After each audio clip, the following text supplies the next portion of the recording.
본 방송에서 제공하는 보험 정보는 투자 판단에 대한 조언입니다.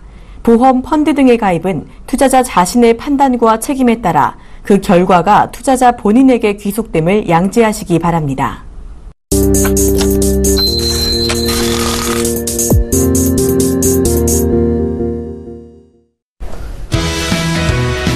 안녕하세요. 머니컨설팅 진행의 양한나입니다. 우리나라의 평균 수명은 얼마 정도 될까요? 남자는 79세, 여자는 85.5세라고 하는데요. 실제로는 일반적으로 생각하는 평균 수명보다 한 3, 4년 정도는 더 오래 살기 때문에 그만큼 노후 대비를 더 길게 보고 잘 준비를 해야겠죠. 자, 내가 지금 준비하고 있는 은퇴 대비 잘하고 있을지 부족하진 않을지 걱정 많이 되시죠? 오늘도 머니컨설팅에서는 돈과 관련된 모든 것들 자세하게 상담해 드립니다. 저희 오늘 머니스토리 시간에는 저축성 보험에 대해서 알아보고요. 머니컨설팅 시간에는 50대 주부의 가입 보험 점검과 자녀들의 재무 플랜 세워보도록 하겠습니다. 저희 머니컨설팅에 직접 참여도 하실 수 있는데요. 0231532669번 무료 전화 열려 있고요. 013-3366-0120번 무료 문자 상담도 있습니다. 또 저희 홈페이지 www.centtv.co.kr 들어오셔서 문의글도 남겨주실 수 있습니다. 자, 그럼 오늘 시청자분들께 알찬 정보와 함께 궁금증과 답답함 해결해 드릴 저희 전문가분들 소개해 드릴게요.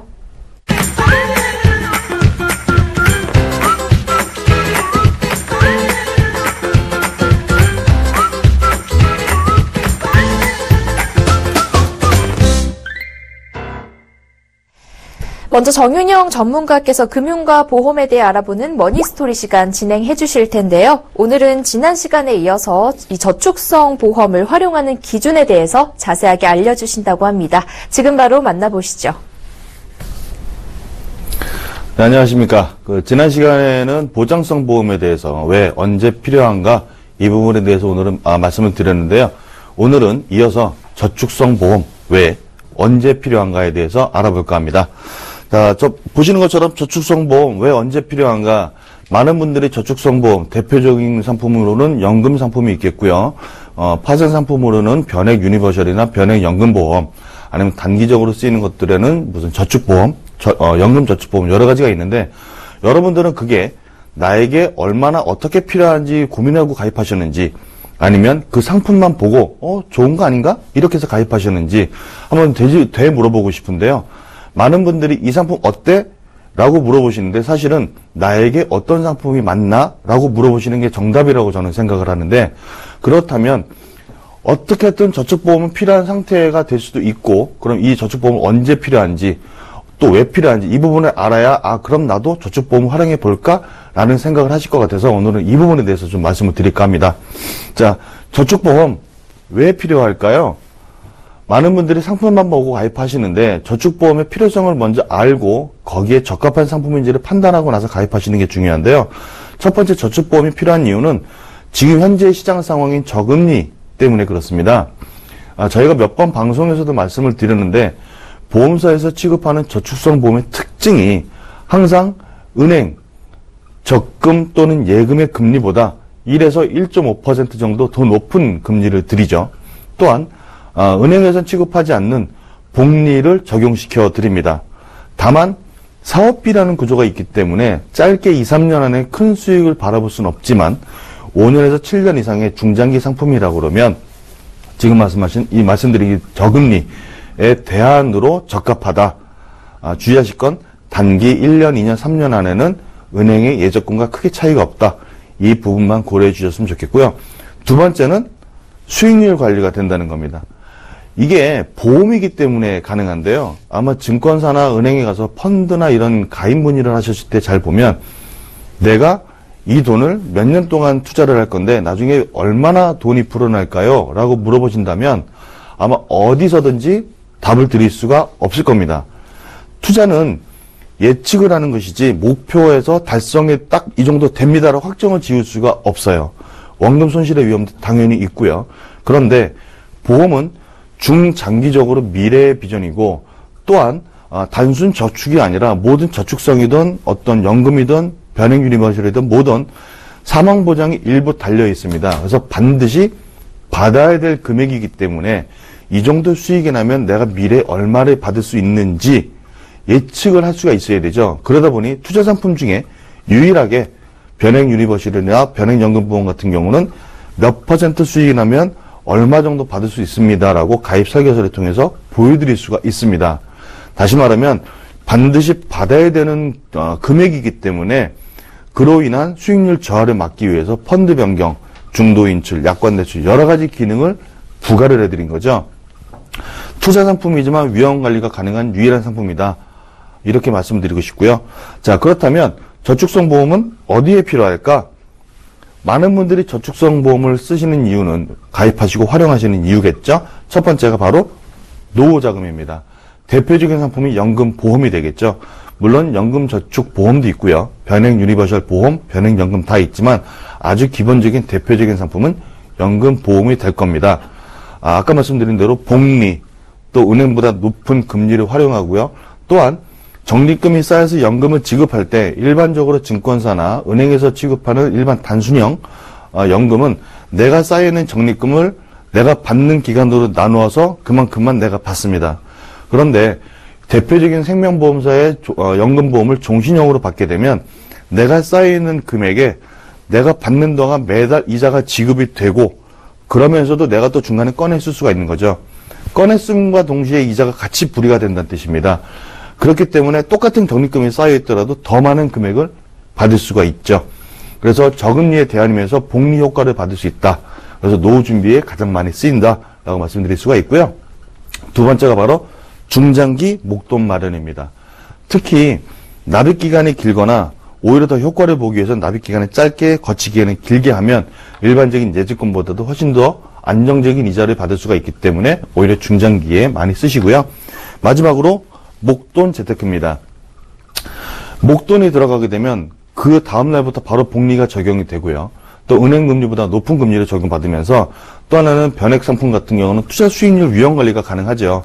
저희가 몇 번 방송에서 말씀드렸는데 지금 변액 펀드가 주식에 들어있다 그러면 절대로 안 되는 시기입니다. 몇 달 전부터 저희가 계속 말씀을 드렸는데 지금은 채권에 들어가서 수익을 바라보는 시기가 아니라 지금은 마이너스 날 수 있는 위험 요소를 회피할 수 있는 기간입니다. 그럼에도 불구하고 펀드 변경을 안 했다 그러면 문제가 되고요. 만약에 펀드 변경을 해서 지금처럼 주가가 폭락하는 시기에 잘 맞고 계신다 그러면 아주 수익률 관리 잘할 수 있는, 그래서 특히나 적립 시기 아닌 목돈이 들어갔을 경우에는 오히려 훨씬 더 위험 관리를 통해서 더 많은 수익을 바라볼 수가 있다. 이런 말씀을 드릴 수가 있겠네요. 자, 그렇다면 저축성 보험의 대표적인 상품이죠. 연금보험. 얼마나 필요할까? 많은 분들이 한 달에 내가 20만원, 30만원 넣으면 되겠지? 라고 생각을 하십니다. 반대죠. 내가 얼마를 받기 위해서 얼마를 지금부터 넣어야 되느냐, 역순으로 계산이 들어가야만 나중에 미래에 노후 생활을 안정화할 수가 있는데요. 그렇다면 내가 얼마나 받아야 되느냐, 이거부터 계산을 해봐야겠죠. 저희가 일반적으로 저희 방송에서 말씀드리지만 수입 지출을 봤을 때 생활비라는 것이 있습니다. 거기에 굉장히 디테일하게 뭐 이건 뭐고 핸드폰 뭐 차량 유지비 어쩌고 막 계속 세분화적으로 나누는데 사실은 생활비라는 게 그렇게 세분화적으로 나눠서 조절한다고 해서 조절할 수가 있는 게 아닙니다. 그냥 내가 먹고 사는데 필요한 돈 또는 내 생활을 위해서 나가야 되는 돈, 대표적인 게 주택관리비나 세금 같은 것들이겠죠. 이런 것들을 통틀어서 그냥 내가 쓰는 생활비라고 놓고 보시면은요, 내가 받는 급여 대비 저축을 제외한 실제로 지출에 들어가는 비용만큼은 내가 받아야만 지금 생활을 유지할 수가 있다. 그래서 일반적으로 급여에 내가 30%를 저축을 한다 그러면 미래의 내 생활비는 70%, 아껴 써서 내가 50%를 쓴다 그러면 내 현재 소득의 50%가 미래의 은퇴 생활비가 되겠죠. 자, 그렇다면 이걸 다 개인연금으로 마련하느냐? 굉장히 부담이 커집니다. 첫 번째, 나라에서 해주는 게 있죠? 바로 국민연금입니다. 국민연금이 얼마나 나올 것이냐를 갖고 많이 의문을 가지시는데 이렇게 보시면 돼요. 국민연금은 나라에서 만들어 놓은 국민복지연금 제도고요. 그렇다면 내가 얼마를 내는데 얼마를 받을 수 있느냐? 일반적으로 내가 버는 소득에 일반 직장인은 9%, 자영업자는 18%를 보험료로 납부를 합니다. 왜 직장인들이 반밖에 안 될까요? 회사에서 대주죠. 흔히 말하는 4대 보험의 이 국민연금이 포함이 되어 있습니다. 그래서 직장인들은 일반 자영업자보다 혜택이 좋죠. 자, 내가 받는 소득의 9%를 납부를 하지만 나중에 받을 때는 얼마를 받을 수 있느냐? 최고로 많이 받을 수 있는 게 현재 기준으로는 내 소득의 40%입니다. 처음에 사실 국민연금이 우리나라에 처음 들어온 게 1998년인데요. 그 당시에는 똑같은 돈을 내면서 받을 수 있는 소득 대체율, 즉 내 소득의 몇 프로를 받을 수 있느냐, 최고 60%를 목표로 국민연금이 설정이 되어 있었습니다. 그런데 국민들의 노령화가 지속이 되고 물가 상승을 따라가기 위한 수익률이 그만큼 받쳐주지 못하다 보니까 1998년에 국민연금 1차 개혁이 일어났습니다. 그러면서 소득 대체율이 낮아지기 시작을 했죠.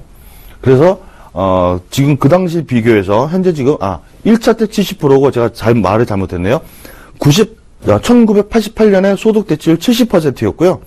1차 국민연금 개혁이 일어나고 나서는 60%로 떨어졌습니다. 그럼에도 불구하고 국민연금 고갈이 된다, 어쩐다 이런 얘기가 많이 나오니까 2007년도에 2차 국민연금 개혁이 일어납니다. 납부하는 금액은 더 올리지 않되 연금 수령 기간을 60세에서 65세로 뒤로 더 밀었고요. 2028년까지 현재 60%의 대체 소득률을 40% 밑으로 내린다고 합니다.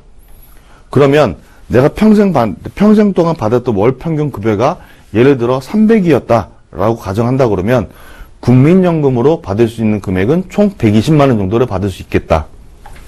이렇게 생각하시는 분들도 많을 수 있는데요. 여기서 또 주의하실 거는 이렇게 받으시려면 내 받았던 급여의 소득 대체율 40%를 채우려면 국민연금을 40년 동안 내셔야 됩니다. 만약 내가 직장 생활을 20년밖에 안 했다 또는 30년밖에 안 했다라고 한다면 소득 대체율이 그만큼 떨어집니다. 그래서 내가 받았던 평생 동안의 월 평균 급여가 300만 원이라고 했을 때 내가 직장 생활하면서 근로했던 기간이 20년, 25년, 길어야 30년 정도를 했다라고 한다면 25%에서 30%, 즉 300만 원을 내가 소득을 받았고 여기에 대해 국민연금을 냈음에도 불구하고 내가 받을 수 있는 최고치는 90만 원이 다다. 이렇게 보시면 되는데요. 여기서 더 큰 문제는 뭐냐? 국민연금공단에서 현재 국민연금을 받는 사람을 대상으로 조사를 해봤는데 395만 명이 현재 국민연금을 받고 있다고 합니다. 1988년 이후로 연금이 개시된 이후로요. 그런데 그분들이 받는 국민연금의 평균 소득이 32만 원이라고 합니다. 그런데 우리나라의 지금 기본 최저생활비가 61만 원이에요.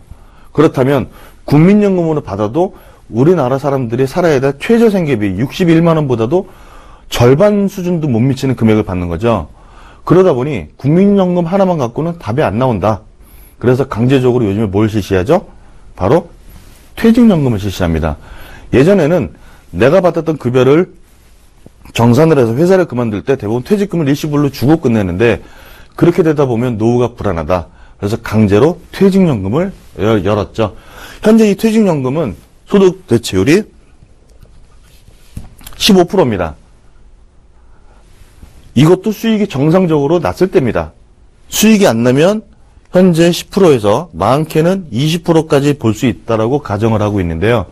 나라에서 발표한 것은 국민연금 40% 소득 대체, 퇴직연금 15%, 합해서 55% 정도면 먹고 사는데 문제가 없지 않겠느냐라고 얘기를 하시는데요.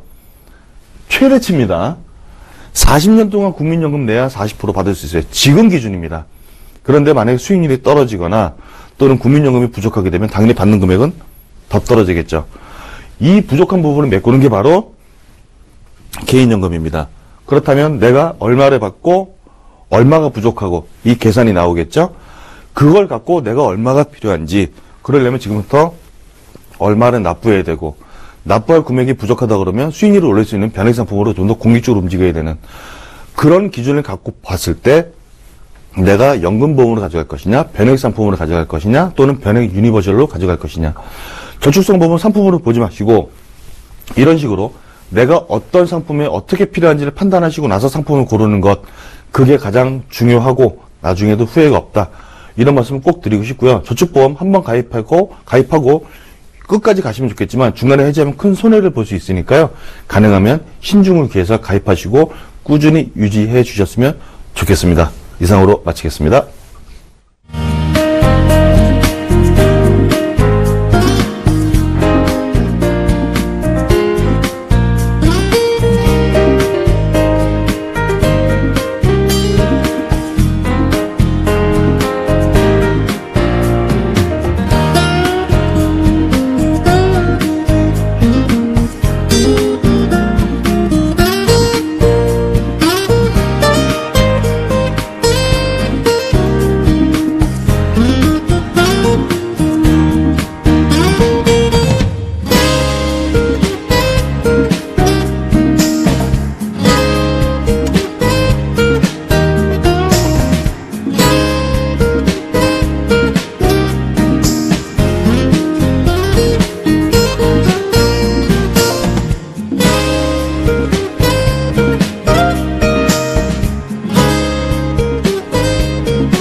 잠시 후에는 실제 사례를 통해 재무와 보험에 대한 고민 해결 방법을 알아보는 머니 컨설팅 시간도 있습니다. 지금 아래 번호 나가고 있죠. 02-3153-2669번 무료 상담 열려 있고요. 013-3366-0110번으로 문자 보내주셔도 좋습니다. 자, 오늘 머니스토리를 들려주신 정윤영 전문가와 함께 김정희 전문가께서도 나와주셨습니다. 안녕하세요. 네, 안녕하세요. 네, 안녕하세요. 전문가님, 요즘 금융시장을 보면 참 불안한데요. 이 주가도 많이 떨어지고 있고요. 또 금리도 1%대라서 돈을 맡겨도 재미가 없고요. 이렇게 되다 보니까 특히 은퇴자금 마련을 좀 장시간 준비를 해야 하는데 무엇부터 시작을 해야 될지 좀 막막하거든요. 어떻게 준비해야 될까요? 네. 맞습니다. 금리는 떨어지고 살아야 될 기간은 더 늘어나는데 경제생활 기간은 더 짧아지시죠. 그래서 돈을 어디다가 맡겨야 될지 고민이 많이 되시고 금리는 낮아졌기 때문에 돈을 맡겨도 실제로 노후 자금에 필요한 인플레는 더 6%에서 8%가 넘기 때문에 내가 모으는 돈을 따라갈 수가 없긴 합니다. 진짜 금리가 따라오지 못하더라도 한 가지 할 수 있는 것은 빨리 미리 준비하는 것인데요. 시간에 돈을 투자하시는 겁니다. 이럴 때는 계획적인 분배가 중요하고 처음에 어떤 목표를 정확하게 설정하시고 난 다음에 그 자금을 단기, 중기, 장기로 잘 적절하게 배분해서 잘 이용하시는 게 중요하고요. 일단 연금 노후 준비 같은 경우에도 우리가 저축을 할 때 앞서 저축보험에 대한 활용을 말씀드렸는데 예를 들어서 단리에 저축할 것인가, 복리에 저축할 것인가 하시면 당연히 복리를 하시겠죠? 과세가 되는지 비과세가 되는지 선택하라 하시면 당연히 비과세를 선택하실 겁니다. 하지만 여전히 저축을 과세, 단리에 많이 하고 계시고요. 이런 경우에는 내가 시간이 없기 때문에 시간을 투자하실 수 있는 자금이 있다면 복리의 비과세 저축이 맞으시죠? 그러면 노후 자금 같은 것은 장기 미래 자금이기 때문에 이런 복리 비과세가 되는 연금 저축에다 저축을 하시고 수익률이 낮은 것은 변액이나 펀드 변경, 그다음에 추가 납입을 통해서 해결하실 수 있는 방향으로 미리미리 준비하시는 것이 좋을 것 같습니다. 네, 이렇게 다들 은퇴 준비 탄탄하게 잘 하시길 바랍니다. 자, 오늘 머니스토리 시간에는 연금보험에 대해서 살펴봤는데요. 그동안 시청자 여러분들께서 궁금증 보내주셨습니다. 하나씩 살펴보도록 할게요. 3988님이시네요. 가입한 지 8년이 되어가는 연금이 있는데 아직도 원금이 되질 않네요. 왜 이런 거죠? 라고 하셨고요. 3825님이시네요. 적립금이 최저 보증된다는 종신보험을 가입했는데 주변에서 나쁘다고 해지하라고 하네요. 해지가 답인가요? 라고 보내주셨습니다. 자, 우선 연금이 8년이나 됐는데 원금이 안 된다. 이럴 땐 좀 어떻게 해야 될까요? 네, 미리 잘 가입을 하셨는데 8년이 되셨다면 오랫동안 잘 넣어오셨는데 원금이 안 된다니 걱정이 많이 되실 겁니다. 아무래도 처음에 가입하셨을 때 금리보다는 지금 금리가 많이 낮아져 있기 때문에 당연히 원금 되는 속도가 더 늦어졌는데요. 그래서 요즘에 변액을 많이 권해드리기도 하는데 또 펀드 변경을 하지 못하시니까 편도 변경하지 않았을 때는 일반 금리 상품보다도 더 나쁘게 결과가 나올 때도 많이 있습니다. 그래서 8년 됐는데 원금이 되지 않는다는 것은 추가 납입을 좀 더 이용해 보신다든지 초기에 자금을 많이 만드셔서 차후에 복리 혜택을 많이 보실 수 있는 경우로 조금 문제를 해결하시거나 또 새롭게 가입하시는 분들이 계시다면 너무 안전한 것을 원한다기보다는 지금 시대적으로 변액 투자에 조금 더 관심을 가져보시고 펀드 변경에 대해서 좀 더 관심을 가져보시는 것이 좋을 것 같습니다. 네, 한번 적극적으로 잘 알아보시고요. 자, 다음 종신보험 얘기 한번 상담해 주시죠. 예, 적립금이 최저 보증된다. 이렇게 말씀하셨는데, 나쁘다. 글쎄, 나쁘다고 보기는 참 애매한 게요. 보장의 기능과 저축의 기능을 두 개 다 갖고 있거든요. 음식으로 좀 비유를 해드릴게요. 아시겠지만, 짬짜면이라는 게 있습니다. 짬뽕도 먹고, 짜장면도 먹고, 이런 상품이 그런 상품인데, 보장도 필요하면서, 저축도 필요하고, 나중에 연금도 필요하다. 그런 목적이시라면 맞습니다. 그런데, 보장의 위주로 필요한데, 이 상품을 가입했다 그러면 문제가 됩니다. 또 반대로, 저축을 목적으로 했는데 이 상품을 가입했다. 문제가 됩니다. 반드시 이 상품을 가입할 때, 보장도 있으면서 향후에 저축도 필요하기 때문에 가입했다 그러면 문제가 없습니다만, 한쪽으로 쏠려서 목적이 있다고 한다면, 예를 들어, 연금을 마련하고 싶은데, 노후자금을 마련하고 싶은데 이 상품을 가입했다. 그러면 보장의 기능이기 때문에 사업비가 굉장히 많이 빠집니다. 적립금이 빨리 불어나질 않아요. 그래서 내 목적에 이 상품이 맞는지부터 파악을 하시고, 가장 중요한 건 남들이 좋다 나쁘다 판단하게 내비둬서는 안 됩니다. 내가 이 상품을 판단한 이유, 가입한 이유가 뚜렷이 있으면 나에게는 나쁠지 모르겠지만 나한테는 좋은 상품이 될 수도 있습니다.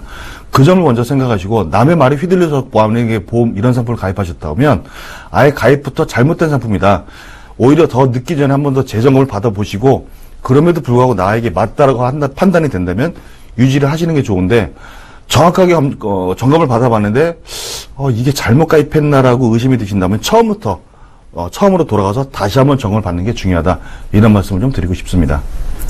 네, 본인에게 맞는 보험이냐가 가장 중요한 것 같습니다. 계속해서 다음 상담도 확인해 볼게요. 9781님이시네요. 홈쇼핑에서 중복 보장이 된다고 해서 암보험을 들었는데 갱신형이네요. 잘못 가입한 건가요? 하셨고요. 3499님이시네요. 변액 유니버셜 보험을 갖고 있는데 원금 회복이 안 되네요. 연금보험으로 변경하는 게 좋을까요? 라고 하셨습니다. 네, 우선 이 홈쇼핑에서 가입하셨다는 암보험은 갱신형이라서 이 보험료가 좀 문제가 될 것 같기도 해요. 네. 갱신형 보험 정말 걱정되시죠? 일반적으로 암보험이라고 판매되는 것들에 보면 암 사망 시에 진단금이 나오는 것, 그 다음에 암 진단 시 나오는 보험, 입원비, 수술비가 포함되어 있는 경우가 많이 있는데요. 지금 이 보험 같은 경우에는 암은 보통 중복보장, 실손보험이 아니면 모두 다 중복보장이 되십니다. 그래서 특별하진 않으시고요. 그다음에 갱신보험이라 하는 것은 지금 시청자님의 나이대가 많으시다면 중복보장, 갱신보험이더라도 현재 가지고 계신 보험을 한번 점검하셔야 되는데요.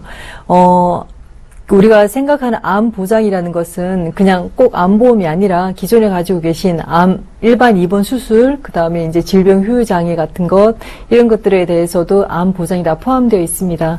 그러면 이런 보험들의 내용들이 얼마 정도 진단금이 나오는지 입원비를 체크하시고, 기존에도 암보험을 가지고 계신 것 같은데 전체 금액을 한번 전문가에게 상담을 받아보시고 난 다음에 이 보험을 갱신형이다, 해지해야 될까 선택하시는 게 중요하실 것 같고, 나이가 젊으시다면 갱신형 보험을 당연히 갱신하지 않는 걸 전환하시는 게 좋으시고요.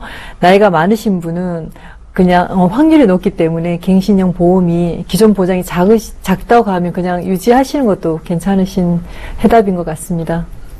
네. 유니버설 바로 답변을 드릴까요? 네.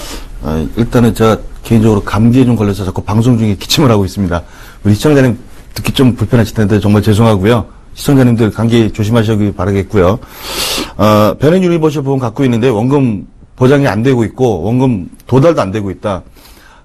한번 여쭤보고 싶은 게 그동안 펀드 관리를 하셨는지부터 먼저 여쭤보고 싶어요. 일반적으로 변액 유니버설에 가입하시고 나서 펀드를 그냥 놔두고 계시는 분들이 많습니다. 많은 설계사분들이 뭐 분산 투자 얘기하면서 주식 채권, 뭐 해외, 뭐 채권 자꾸 이렇게 나눠놓고 그냥 놔두면 된다. 이렇게 하시는데 매번 말씀드리지만 그냥 그렇게 할 거면 증권사 가서 인덱스 펀드 가입하는 게 훨씬 낫다. 변액의 기능을 절대 살리지 못한 상품의 그 운영은 잘못된 방법이라는 말씀을 드리고 싶고요. 지금 이렇게 물어보신 것처럼 원금 회복이 안 되고 있다고 하신다 그러면 아마 거의 10중 8구는 펀드 변경을 한 번도 하지 않았을 가능성이 굉장히 많다.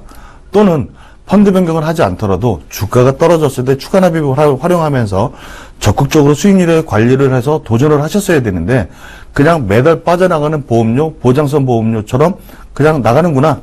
또는 펀드 변경도 물어보니 묻어두면 된다라고 하니까 그냥 묻어놓고 더 이상 납부할 돈도 없고 그냥 방치 상태로 두다 보면 변액 유니버셜 상품은 수익이 안 날 가능성이 굉장히 높은 상품 중에 하나입니다.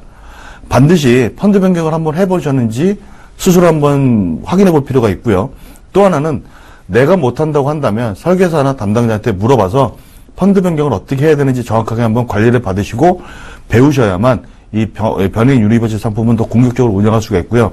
이도 저도 안 되고 자꾸 주가가 떨어져서 수익도 안 나고 정말 불안하다고 판단이 되신다면 그때는 어쩔 수 없이 그냥 안전하게 수익은 높진 않지만 안전하게 굴러가는 일반 연금으로 갈아타시는 게 좋다. 그래서 정답은 없지만 내가 여태까지 어떻게 했느냐 또 앞으로 어떻게 할 것이냐에 따라서 이 상품을 유지하실지 아니면 연금으로 전환하실지 이렇게 판단을 하시는 게 가장 중요하실 것 같습니다.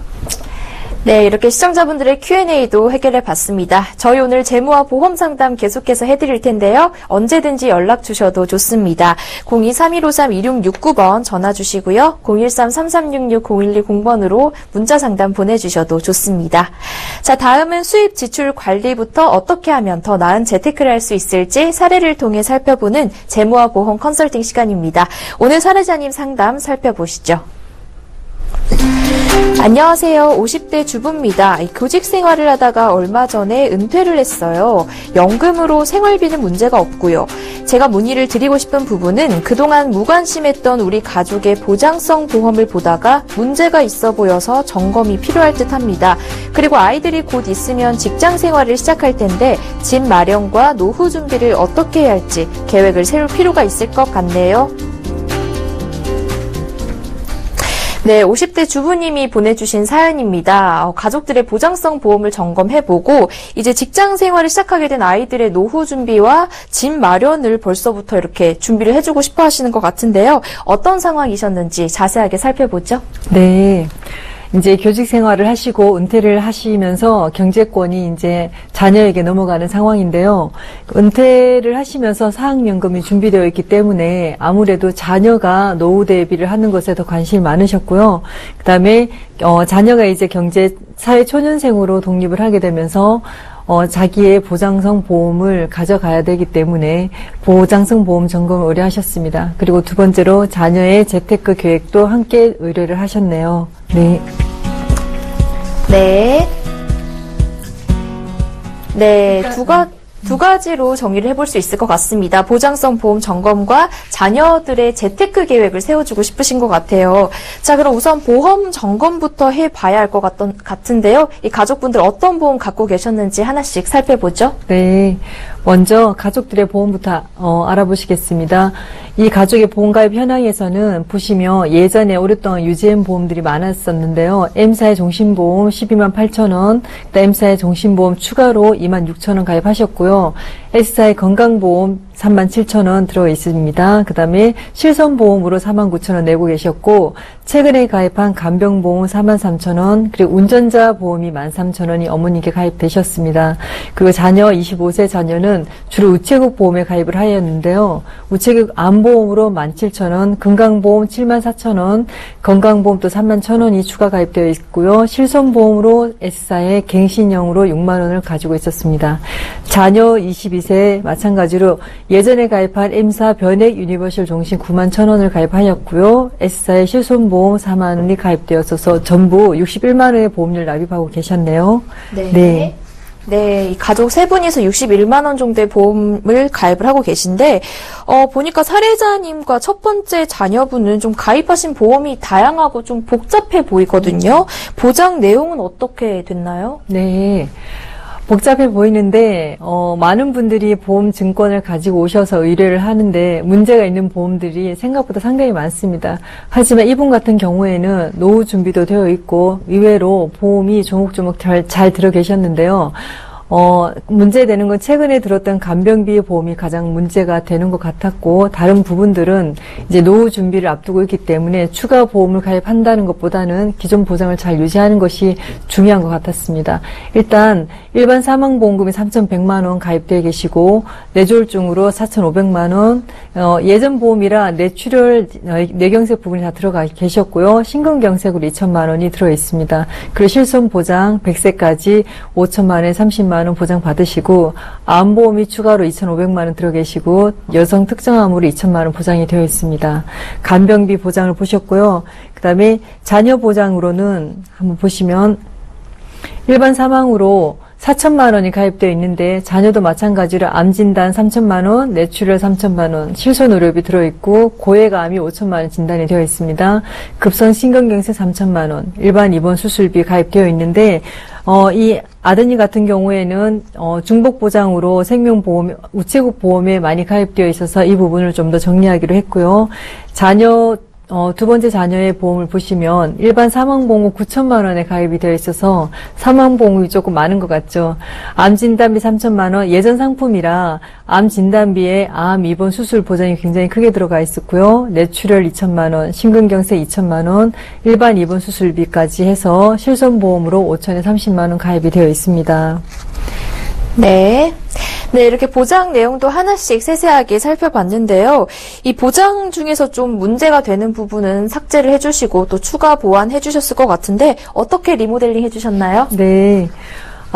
일단 첫 번째 자녀의 경우에는 이 보험료를 이제 자기가 부담을 해야 되기 때문에 기존에 냈던 보험료를 좀 더 감액하는 부분을 원하셨고요. 그다음에 기존에 생명보험 보장이 3건의 보장이 있었는데 한 건의 보장은 재사망 위주와 그냥 일반 수술비로 이루어져 있어서 중복 보장이기 때문에 화재보험의 3년 갱신으로 되어 있는 것과 합쳐서 통합보험으로 정리를 해드렸습니다.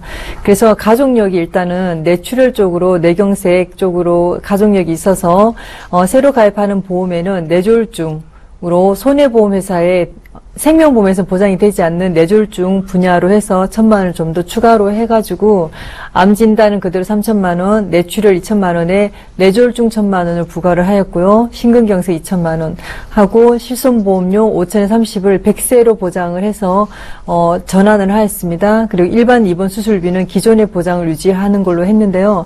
일단 손해보험의 입원비 수술비랑 생명보험의 입원 수술비 내용이 영역이 좀 다르기 때문에 생명보험의 입원 수술비는 질병이든 재해든 상관없이 지급이 됩니다. 단 입원비는 3일 초과당 4일째부터 나오게 되고요. 수술비는 정해진 금액으로 정액으로 보상을 받을 수 있는데 이 부분을 2건의 계약을 가지고 있었는데 한 건의 계약을 유지를 하고 나머지 하나는 손해보험의 통합보험으로 입원비 수술비를 좀 더 보완을 하는 걸로 했습니다. 네. 그리고 두 번째 자녀는 사망보험이 좀 9천만 원에 많이 가지고 계셨는데 이 부분을 감액을 하려고 얘기를 서로 나눠봤지만 이제 시청자님께서는 이 보험이 변형 유별실 종신이기 때문에 나중에 전환 기능이나 인출 기능이 있으셔서 예전 보험이라 저렴한 금액으로 가입이 되어 있었습니다. 그래서 일단 자녀의 기존 보장은 유지하는 걸로 하고 두 번째 자녀도 모든 3년 갱신의 통합보험을 가지고 있었기 때문에 앞으로 100세까지 보장을 본다고 하면 20번 이상 오르게 되어 있습니다. 그래서 진단 금액이 좀 컸음에도 불구하고 일단 그 부분을 100세로 비갱신으로 통합보험으로 전환을 해서 기존 보장이 부족한 것들을 보완을 하는 것으로 했습니다. 그리고 여기 이제 어머니 것도 보면은 어머니 보험은 잘 되어 있었는데 일단 간병보험이 최근에 가입한 걸로 대부분 은퇴를 생각하시고 10년의 보장을 10년 납입을 많이 하셨습니다. 그래서 간병보험도 10년 납입으로 하였기 때문에 내용을 보시면은 굉장히 작은 금액으로 가입이 되셔서 어머니 건도 같이 같이 간병을 새로 가입을 해드렸습니다. 그래서 이상의 내용으로 리모델링 해드렸습니다. 네. 네, 사례자분은 조금 변화가 있었고요. 자녀들 위주로 좀 가족력이 관련된 보장이 추가가 되면서 보험의 변화가 생겼습니다. 자, 이렇게 전체적으로 보험 상황은 어떻게 변했고 보험료는 얼마나 줄어들었는지 확인해 볼까요? 네. 어머니는 그대로 내용이고 변경된 것은 M사 간병보험으로 53,000원 변경이 되셨는데요. 일단 간병이라는 것은 암이 발생률이 높지만 우리 사회적으로 가장 많은 비용이 지출되는 것이 간병 부분입니다. 그래서 기존에 가지고 계셨던 보험 내용은 진단금 등급으로 국민건강보험공단에서 등급으로 나누는 간병 요양 등급이 있는데요. 1에서 4등급인데 기존에 가지고 계셨던 것은 1에서 3등급까지 진단금이 500에서 1000만 원 나오는 걸로 되어 있기 때문에 1에서 4등급, 확률이 높은 4등급을 포함시키고 간병보험 진단금을 2천만 원까지 올려서 간병보험을 전환하셨고, 네, 큰 자녀도 95,000원의 M사 실손보험에 통합보험으로 전환을 해서 기존의 입원비, 수술비, 앞으로 인플레 의료비 반영을 조금 해서 부족한 부분을 보완을 했습니다. 그리고 두 번째 자녀도 49,000원의 비갱신으로 통합보험으로 전환을 해서 100세까지 보장받는 걸로 하시고 납부보험료가 61만 원에서 59만 원으로 절감되는 효과가 있었네요. 네. 네. 네, 이렇게 보험 리모델링을 해봤고요. 또 자녀분들의 노후 대비를 미리 준비를 해주고 싶어 하셨잖아요. 보통은 이 나이 때 본인들 노후 대비하기라 또 바쁘실 텐데 자녀분들 걱정도 해주고 계신데요. 거기에 대한 재무 플랜은 어떻게 세워주셨나요? 네, 사실은 지금 이 자녀가 취업을 한 상태는 아니고 네. 곧 취업 예정인데 아까 서울대에도 우리 시청자분들도 들으셨는지 모르겠지만 이 사례자분이 교직 생활을 하시다가 은퇴를 하신 분이에요. 이 교직 생활하신 분들의 특징이 공무원분들도 마찬가지지만 사실은 소득 구조가 그렇게 높은 구조로 형성이 되어 있지는 않습니다. 일반 중소기업이나 대기업에 비해서는 뭐 약간 좀 부족한 편이죠. 다만 안정적인 소득을 바탕으로 어느 정도 퇴직까지는 은퇴까지는 여유롭게 소득 생활을 할 수 있는 보장이 되어 있고 가장 장점이 노후 생활이 완벽하게 보장이 될 수 있다. 일반 직장인이나 자영업자에서는 찾아볼 수 없는 구조로 되어 있죠. 그러다 보니까 우리 사례자께서 노후 준비를 좀 미리미리 시작했으면 좋겠다. 본인의 경험에서 나오는 거죠. 미래가 안정이 되니까 생활 자체가 여유롭더라. 그리고 아껴 쓰는 게 몸에 배어 있다 보니까 본인에게 저축을 꾸준히 오래 하실 수가 있었어요. 그래서 우리 자녀들한테도 좀 그렇게 해주고 싶은데 어떻게 했으면 좋겠냐. 일단 직장 생활을 시작하고 수입을 벌기 시작하면 이제 지가 알아서 할 텐데 미리부터 좀 체계를 잡아주고 싶다. 이게 사회자분의 가장 큰 요청사항이었는데요. 한번 같이 보시면 일단 노후자금과 현재 지금 미혼이나 뭐 기혼도 마찬가지지만 내 집 마련에 굉장히 포커스를 많이 두고 계시거든요. 이러려면은 하루 이틀 뭐 저축하고 투자한다고 돈이 불어나지는 않기 때문에 이 두 가지를 다 해결할 수가 없습니다. 그래서 이거는 체계적으로 미리부터 계획을 세워서 준비를 하셔야 되는데 뭐 정확하게 직장 생활을 하지 않았기 때문에 얼마를 벌고 얼마나 쓰는지는 아직까지 나오지 않아서 일단 기본 방향만 저희가 잡아드렸는데요. 첫 번째가 저축하고 투자할 수 있는 금액을 최소 생활비를 제외한 모든 금액을 해야 된다. 그 기준이 최소 50% 이상인데요. 요즘은 지방에서 서울로 올라오거나 또는 서울에서 지방으로 직장 때문에 먼 곳에서 거주하시는 분들이 많아요. 그러다 보니까 주거 비용이 굉장히 많이 들어가죠. 특히나 이제는 전세 구하기는 하늘의 별 따기고 월세로 많이 나가는 경우가 많은데 그럴 경우에는 최소한 40% 이상.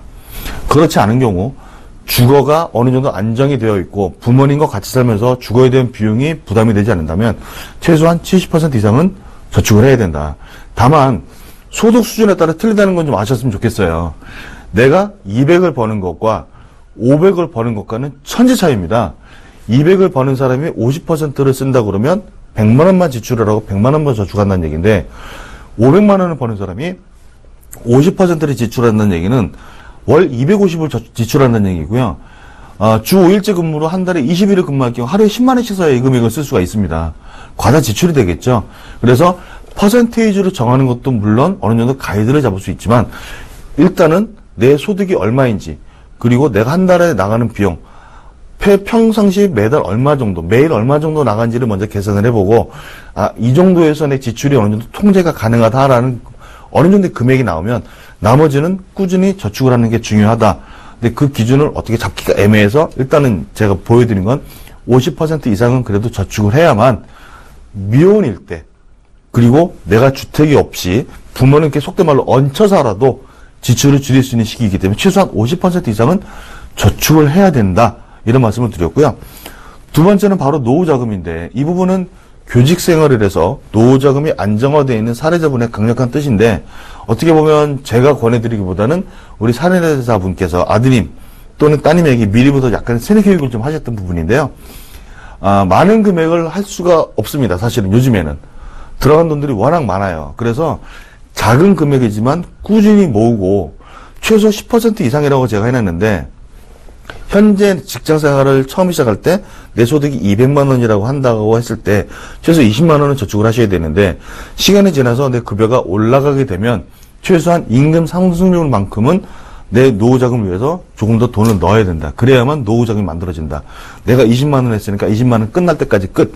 이렇게 되면 노후자금 충분히 마련이 되지 않습니다. 그래서 10% 이상이면서 소득이 올라가는 만큼은 항상 추가로 더 넣어야 된다는 걸 제가 말씀을 드렸고요.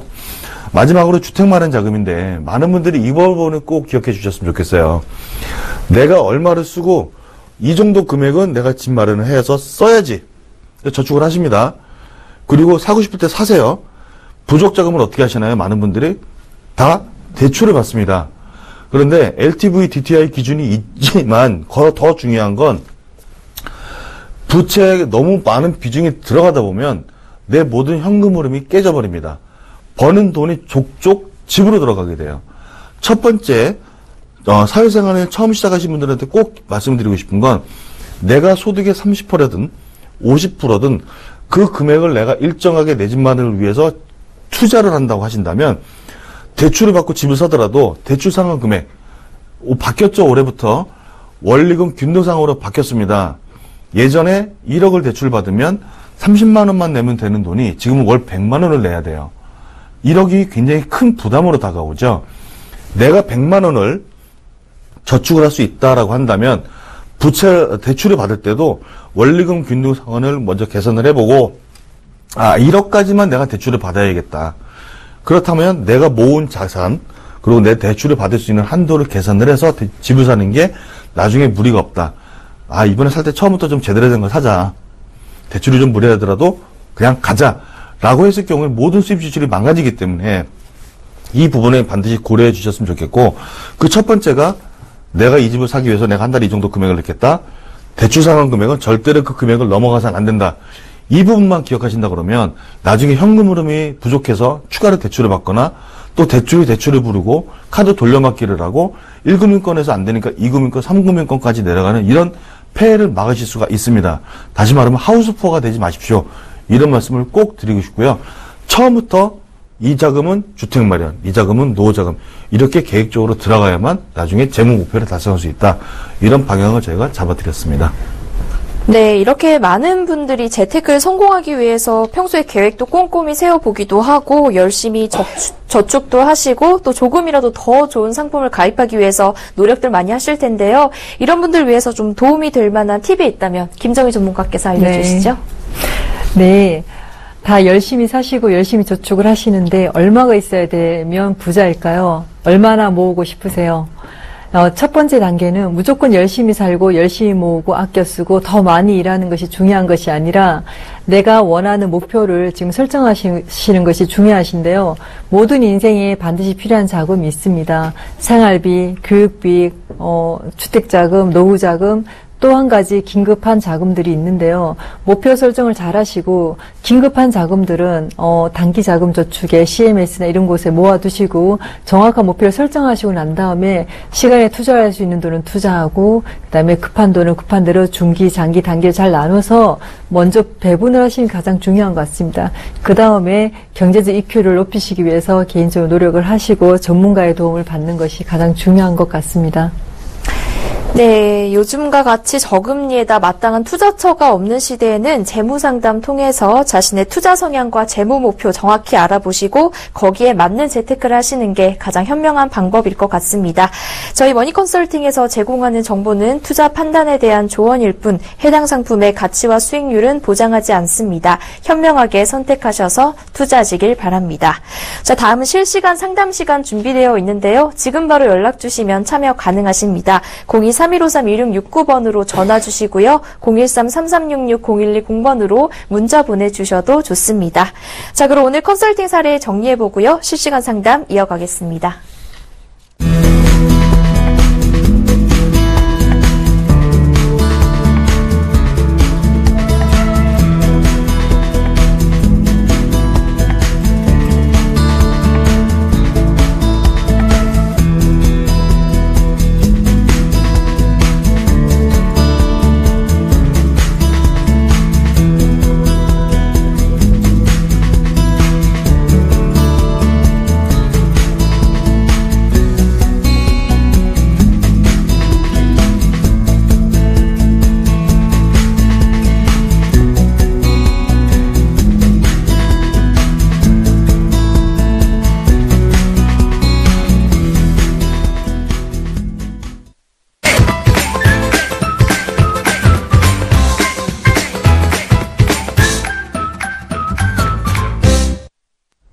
네, 시청자분들이 직접 참여하시는 실시간 상담 시간입니다. 저희 오늘 실시간 문자 계속 들어오고 있어서요. 확인해 보도록 하겠습니다. 자, 먼저 5865님, 실손보험 5년 갱신 80세 만기 가입했는데 100세까지 연장 가능한가요? 라고 하셨어요. 네, 우선 이 실손 갱신형이시고요. 만기를 더 늘리고 싶어 하십니다. 어떨까요? 5년 갱신이면 꽤 오래전에 가입하신 보험이거든요. 그리고 아마 자기 부담금이 거의 없을 거예요. 사실은 굳이 저 개인적으로는 굳이 연장을 해야 될 필요가 있을까라는 말씀을 드리고 싶은 게, 갱신형 같은 경우는 보험료가 꾸준히 올라갑니다. 그리고 저희가 계속 방송에서도 말씀드렸지만, 특히 정액형 보험에 대비해서 이런 실손 의료비는 전체적인 위험률이나 손해율을 고려해서 올라갑니다. 그러다 보면, 지금 문자를 주신 시청자님께서 만약에 30대, 40대 정도시라면 상승폭이 그렇게 크지 않을 수 있으나, 보통 남자분들은 50세, 여자분들은 55세 기준으로 질병 입원 같은 경우 상당 부분 많이 올라가게 되거든요. 80세라고 한다 그러면 아마 보험료를 감당할 수 있을지 없을지도 사실은 지금 굉장히 의문스러운 게 바로 이 실손보험입니다. 물론 100세까지 연장이 아니라 갈아탈 수밖에는 없습니다만 변경이 가능은 하십니다. 매년 갱신으로요. 그리고 그때보다도 오히려 지금 보장 범위가 조금 더 넓어졌다라고 보실 수 있습니다. 단점이라고 한다면 자기 부담금이 조금 더 늘어났다라는 게 단점인데, 일단 100세까지로 가입해야만 만족을 하시겠다고 한다면, 변환보다는 기존에 있는 걸 정리를 하시고 새로 가입하시는 게 좋은데, 다만 꼭 이 실손보험 갖고 계신 모든 분들한테 꼭 말씀을 드리고 싶은 게, 80세, 90세, 100세가 돼서 소득이 충분히 들어오고 이 실손 의료비를 보험료에 납부할 정도 여유가 된다고 한다면 상관이 없습니다만, 노후 생활비도 빠듯한데 실손 의료비에 의지해서 이 적지 않은 부담금을 감당해야 될지도 모르는 상황이 되면 내가 원치 않던 이 실손 의료비는 해지를 하실 수밖에 없는 상황이 벌어질 수가 있어요. 그래서 100세를 늘리시기 이전에 오히려 먼저 추천드리고 싶은 건 내 노후 생활 자금은 충분히 마련이 돼 있고 이 보험료를 납부하고 내 체류비를 충분히 감당할 수 있을 정도의 자산이 형성이 돼 있고, 노후자금, 꼭 연금보험이 아니라도 부동산 임대사업이든 어떤 거든 간에 내 생활비는 마련이 되어 있는지부터 먼저 점검을 받아보신 후에 100세를 연장하거나 아니면 80세를 그냥 유지하시거나 이거를 판단하시는 게 가장 좋으실 것 같다. 이런 말씀 좀 드리고 싶습니다. 네, 시청자님 우선 문의 주신 대로 연장은 가능은 하고요. 하지만 이 실손보험이 갱신형으로 되어 계셔서 차후에 보험료 부담이 매우 커질 수 있다는 점 염두하시고요. 좀 그게 부담이 된다 하시면 해지하는 방법도 추천을 해주셨습니다. 자, 다음 문자도 확인해 볼게요. 4150님이시네요. 삼성생명의 리빙케어 종신보험을 갖고 있는데 보험금을 받기가 힘들다고 하던데 해지해야 하나요? 라고 하셨어요. 네, 이 삼성생명 리빙케어 종신보험은 좀 많이 들어봤어요. 뭔가 익숙한 보험인데 보험금을 받기가 정말 힘든가요? 가입 시기가 언제인지 따라서 좀 더 달라지겠지만 아무래도 리빙케어가 CI 보험으로 나온 최초 보험인데요. 가입 기준이 지급 기준이 까다로워서 뉴스에도 많이 나왔던 보험이긴 합니다. 이슈가 많이 되어 있었는데 가입 시기가 오래되셨다면 한번 체크하시고 약관을 보시고요. 무조건 해약하시기보다는 여기에는 암 진단이랑 중대한 질병으로 인해서 선지급되는 내용이 들어가 있기 때문에 암이랑 뇌출혈이나 심근경색에 대한 진단금이 따로 부과가 되어 있지 않습니다. 그래서 이 부분이 더 필요하시다면 추가를 보장하실 수도 있고요. 납입 면제에 대한 선지급이 좀 까다롭기 때문에 그 부분이 문제를 안고 있습니다. 하지만 기존의 보장을 체크하시고 추가로 보험을 가입하시든지 아니면은 건강하시고 보험료랑 여러 가지 비교를 상담 받아보시고 전환하시는 것이 괜찮으실 것 같습니다. 네, 시청자님, 이 보험은 CI 보험이라고 합니다. 그래서 아주 중대한 질병일 때만 보장을 받을 수 있는 거라서 좀 쉽게 보장을 받기는 어려울 수 있겠네요. 자, 이렇게 시청자분들의 상담까지 모두 진행해 봤습니다. 방송이 끝나도 저희 머니컨설팅에서는 여러분들 고민 해결 계속해서 도와드리고 있는데요. 언제든지 전화 주셔도 좋습니다. 023153-2669번 무료 전화 열려 있고요. 무료 문자 013-3366-0110번도 활짝 열려 있습니다. 자, 머니컨설팅 오늘 여기까지 준비해 봤습니다. 그럼 저는 이 두 분과 함께 인사드리고요. 내일 이 시간에 다시 찾아뵙겠습니다. 시청해 주신 여러분 고맙습니다.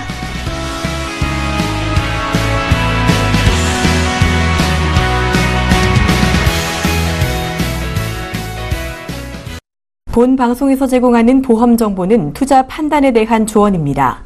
보험, 펀드 등의 가입은 투자자 자신의 판단과 책임에 따라 그 결과가 투자자 본인에게 귀속됨을 양지하시기 바랍니다.